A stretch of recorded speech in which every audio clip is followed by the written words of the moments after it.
Let us write the rate of compound interest per annum so that the amount on rupees 400 for 2 years becomes rupees 441 rupees. Okay.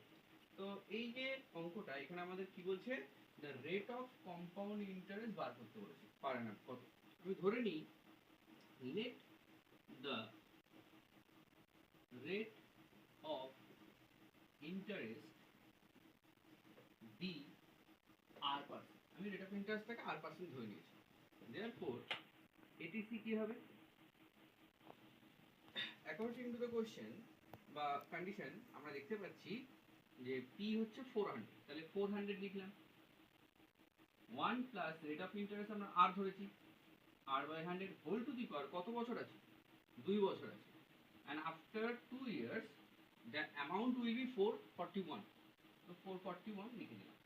তো এই টাইপের অঙ্ক কিভাবে করতে হয় আগেও আমি দেখিয়েছি। এখানে কিসের ফর্মুলা লাগিয়েছি, p * 1 + r/100 whole to the power n। আমাদের এখান থেকে r এর মান বার করতে হবে। তো অর এই যে 400 আছে, এই 400টা এখানে মাল্টিপ্লিকেশনে আছে, তো পাশে যখন যাবে ডিভাইড হয়ে যাবে, তাহলে কি হবে, আর এখানে আমি এলসিএম করে দিচ্ছি, তাহলে কত হবে 100 plus 100 * 1 that means 100 plus r by 100 whole to the power 2 is equal to 441 by 400। এবার 400 হচ্ছে 20 এর স্কয়ার আর 441 হচ্ছে 21 এর স্কয়ার।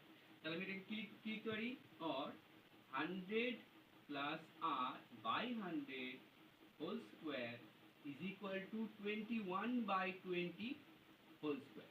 উভয় পাশে স্কয়ার স্কয়ার কেটে গেল। আচ্ছা আমি এটাকে পাশে করে দিচ্ছি। তাহলে এখানে কি আছে, এখানে আছে 100 প্লাস r বাই 100, তাহলে or 100 plus r by 100 is equal to 21 by 20। 20 দিয়ে এটা কাটি, তাহলে কত হবে, 5 20 আর 100, তাহলে এখানে 5 হবে। Or 100 plus r is equal two 5 * 21 কত হয়, 5 * 21 ইজ ইকুয়াল টু 105 হয়ে গেল। তাহলে or r is equal two কত হবে, 100 plus r is equal two 105, that means r is equal two 5। 100 plus 5 is equal two 105, তাহলে আমাদের রেট অফ ইন্টারেস্ট কত বেরোলো, r%। ঠিক আছে, তো এই অঙ্কটাকে এইভাবে করতে হবে।